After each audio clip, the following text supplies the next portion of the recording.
السلام علیکم friends, Urdu memories میں خوش آمدید۔ یہ ایک ایسے دیوانے کی کہانی ہے جو آج بھی مجھے سوچنے پر مجبور کر دیتا ہے۔ کچھ سفر ایسے ہوتے ہیں جو ہمیشہ یاد رہ جاتے ہیں۔ گزشتہ دنوں میں حیدرآباد سے لاہور جا رہا تھا۔ اسٹیشن پر ایک شخص ایک پاگل لڑکے کو ہمارے حوالے کر گیا کہ اس کو اوکاڑا اتار دینا۔ وہ لڑکا میلے کچیلے کپڑے پہنے ہوئے تھا، کبھی زور زور سے ہنستا تو کبھی رونے لگتا، کبھی ٹرین سے چھلانگ لگانے کی کوشش کرتا۔ اس کے ہاتھ میں ایک پوٹلی تھی جس میں اس کی ایک تصویر اور کپڑے کا ایک جوڑا تھا۔ اس کی آواز بھی بہت اچھی تھی۔ کسی نے کہا کہ یہ لٹیرا ہے اور اپنا حلیہ بدل کر آیا ہے۔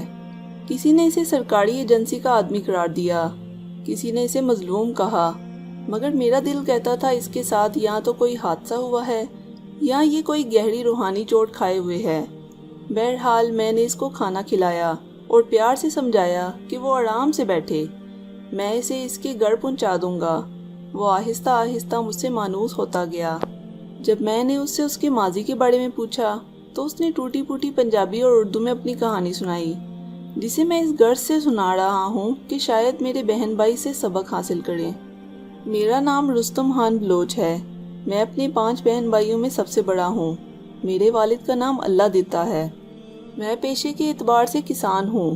میرے والد نے کچھ عرصے ایک زمیندار کے ہاں منشی کا کام بھی کیا تھا۔ زمیندار کی 50 کلے زمین تھی۔ میں نے اپنی زمین پر ٹریکٹر کی ڈرائیوری سیکھی تھی۔ گھر میں سب سے بڑا ہونے کی وجہ سے معاش بھی میرے ہی ذمہ تھا، اس لیے گھر کا خرچہ اور اپنا خرچہ چلانے کے لیے میں زمیندار کے پاس ڈرائیور لگ گیا۔ زمیندار مجھے 500 روپے ماہانہ کھانے پینے کے دیتا تھا اور ہر فصل پر 2 من اناج بھی دیتا تھا۔ مجھے اس نے اپنا بیٹا بنا رکھا تھا۔ اس کی بیٹی رضیہ بھی میری بہن بنی ہوئی تھی۔ زمیندار کا ایک گہرا دوست تھا جس کی بیٹی رضیہ کی سہیلی تھی اور وہ اکثر اپنی سہیلی سے ملنے آیا کرتی تھی۔ ایک دن میں کھیتوں میں ٹریکٹر چلا رہا تھا اور ہلکی آواز میں کوئی گیت گنگنا رہا تھا۔ شاید اس وقت اس نے میرا گانا سن لیا۔ شام کو جب میں حویلی پہنچا تو وہ چوباڑے پر آ گئی۔ میں نے اسے پہلی بار دیکھا تھا۔ وہ بہت خوبصورت تھی، مگر میں اسے دیکھ کر گھبرا گیا تھا۔ وہ عجیب لڑکی تھی، اسے کسی کا خوف نہیں تھا۔ وہ مجھ سے گانا سننے آئی تھی۔ اس کے اصرار پر میں نے اس سے کہا، اچھا اب تو جا، کل پھر سنا دوں گا۔ یہ سن کر وہ چلی گئی۔ یہ ہماری پہلی ملاقات تھی۔ اس کے بعد ہم روزانہ ملنے لگے۔ ہم گھنٹوں بیٹھ کر ایک دوسرے کو دیکھا کرتے تھے۔ اگر ہم 1-2 روز نہ ملتے تو ایسا لگتا جیسے صدیوں بعد ملے ہوں۔ اس سے ہی مجھے پتا چلا کہ وہ ذات کی شیخ اور 8 جماعتیں پاس تھی، جبکہ میں بلوچ اور 3 جماعتیں پاس تھا۔ وہ آخری بار مجھے بس سٹاپ پر ملی اور کہا کہ میں جلدی واپس آؤں گی۔ میرا دل یہاں سے جانے کو نہیں چاہ رہا، مگر مجبوری ہے۔ مجھے نہیں معلوم تھا کہ اب ہم ہمیشہ کے لیے جدا ہو رہے ہیں۔ 1 مہینے تک نہیں آئی۔ میں نے اس کا بہت انتظار کیا۔ 1 مہینے بعد رضیہ کے پاس اس کا خط آیا۔ رضیہ نے مجھے بتایا کہ جنت کی شادی فیصل آباد میں ہو گئی ہے۔ یہ سن کر مجھے ایسا لگا جیسے کوئی بھاری چٹان میرے دل پر آ گری ہو۔ اس کے بعد میرا دل اس دنیا سے اٹھ گیا۔ پتہ نہیں میرے دل کو کیا ہو گیا تھا۔ میں محبت پر یقین نہیں رکھتا تھا، مگر جب میرے دل پر گزری تو پتہ چلا۔ میں نے زمیندار کے پاس سے کام بھی چھوڑ دیا تھا اور واپس اپنے گھر آ گیا تھا۔ لوگ مجھے پاگل کہنے لگے اور دوسروں کی باتوں میں آ کر میرا باپ مجھے لاہور کے پاگل خانے لے گیا اور وہاں چھوڑ کر خود واپس آ گیا، جہاں میں 4 دن رہا۔ ان دنوں میں تو مجھے ایسا لگا جیسے میں واقعی پاگل ہو گیا ہوں، کیونکہ وہاں کے پاگل سارا دن ساری رات چیختے تھے۔ کوئی سیٹیاں یا باجے بجا رہا ہے، کوئی لڑ رہا ہے۔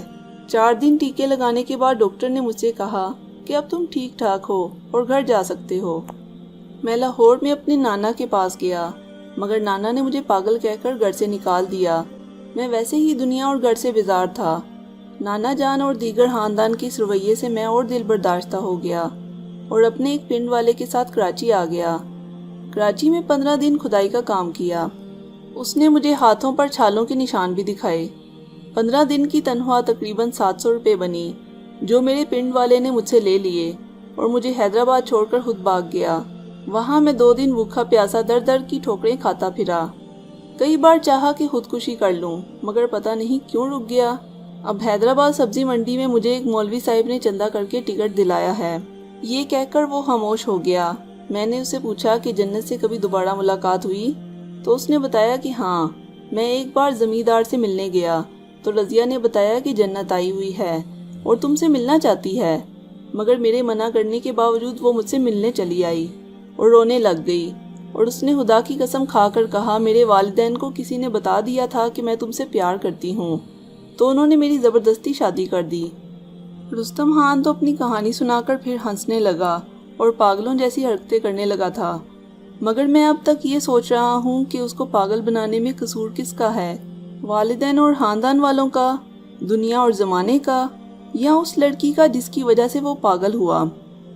اگر آپ اس طرح کی منفرد اور سچی کہانیاں سننا چاہتے ہیں تو ہمارے اس چینل کو سبسکرائب کرنے کے ساتھ ساتھ بیل کے آئیکن کو پریس کرنا مت بھولیں تاکہ فیوچر میں آنے والی ویڈیوز کی نوٹیفیکیشنز آپ کو ملتے رہیں۔